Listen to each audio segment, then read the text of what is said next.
السلام علیکم ورحمۃ اللہ وبرکاتہ۔ سامعین گرامی قدر، استقبال ہے آپ کا ہمارے یوٹیوب چینل پر۔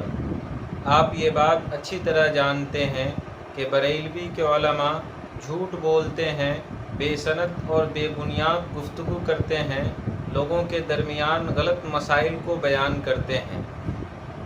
سوشل میڈیا کے توسط سے ایک ویڈیو مجھ تک پہنچی۔ ویڈیو دیکھ کر بہت افسوس ہوا اور بار بار انا للہ پڑھا۔ ایک بریلوی عالم ڈی جے کے دھن میں 12 ربیع الاول کے موقع سے خوشیاں منانے کو جائز قرار دے رہا ہے۔ پہلے آپ اس ویڈیو کو دیکھیے، پھر انشاءاللہ اس پر تبصرہ ہوگا۔ ڈی جے کی بات ہے تو جو مولوی یہ کہے کہ ڈی جے مت لے کر کے آؤ، ڈی جے مت لے کر کے آؤ، اس مولوی سے کہو کہ جلوس میں یہ بھی اعلان کرتے آؤ کہ ڈی جے اگر حرام مان بھی لے تمہارے کہنے پر، پہلے تو یہی ثابت کر دو کہ یہ ناجائز اور حرام ہے۔ پہلی منزل تو یہی، اگر مان بھی لے تو اس سے پوچھو ڈی جے سے اتنا بچ رہے ہو، وہابی سے کتنا بچتے ہو، دیوبندی سے کتنا بچتے ہو۔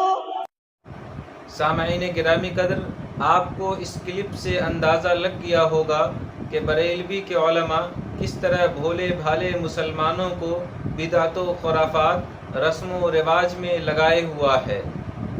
یہاں تک کہ ڈی جے کے دھن میں بھی ناچنے اور گانے کو جائز قرار دے دیا گیا، جس کے ناجائز اور حرام ہونے کے دلائل کتب احادیث میں بھری پڑی ہیں۔ اگر میں خود آپ کو حدیث سناؤں تو بریلوی حضرات یہ کہیں گے کہ یہ حدیث ضعیف ہے، موضوع ہے، من گھڑت باتیں بیان کر رہے ہیں۔ اس لیے سامعین، اب آپ اس کلپ کو بھی سنیے جس میں ایک بریلوی کے عالم مولانا فاروق رضوی صاحب اس بات کی تردید فرما رہے ہیں کہ میوزک اور ڈی جے بجانا اسلام میں حرام ہے۔ آقا صلی اللہ علیہ وسلم نے فرمایا، صحیح بخاری کی حدیث ہے کہ میں ڈھول اور تاشوں کو توڑنے کے لیے آیا۔ ایک مقام پہ فرمایا ڈھول اور باجے کے شیطان کی آوازیں۔ حضور ایک مقام پہ فرماتے ہیں، مسند احمد کی حدیث ہے کہ میری امت پہ ضرور ایسے لوگ ہوں گے جو 3 چیزوں کو حلال ٹھہرائیں گے حالانکہ اللہ نے اس کو سخت حرام کیا، غیر گمراہ ہو گئے۔ آقا فرماتے ہیں کہ ڈھول کی ایجاد ابلیس نے کی، اور اسی لیے کی کہ لوگوں کو اللہ کے ہدایت سے ہٹا کر گمراہیت کی طرف۔ عبداللہ ابن عمر کہتے ہیں کہ میں حضور کے ساتھ تھا، سرکار اونٹ پہ تشریف فرما تھے، میں حضور کے پیچھے بیٹھا ہوا تھا، ایک بستی سے گزرے تو وہاں کچھ مشرکین ڈھول بجا رہے تھے، آقا نے اپنے کانوں میں انگلی ٹھوس لی۔ سامعین گرامی قدر، آپ نے بریلوی خطیب کو سنا کس طرح اللہ کے حرام کردہ چیز کو حلال کر رہا ہے۔ ہائے افسوس!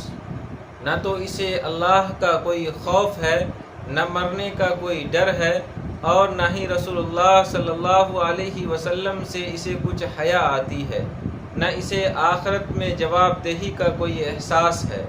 استغفر اللہ۔ اخیر میں اللہ سے دعا ہے کہ اللہ تعالی امت مسلمہ کو بریلوی کے مکر و فریب سے بچائے۔ آمین یا رب العالمین۔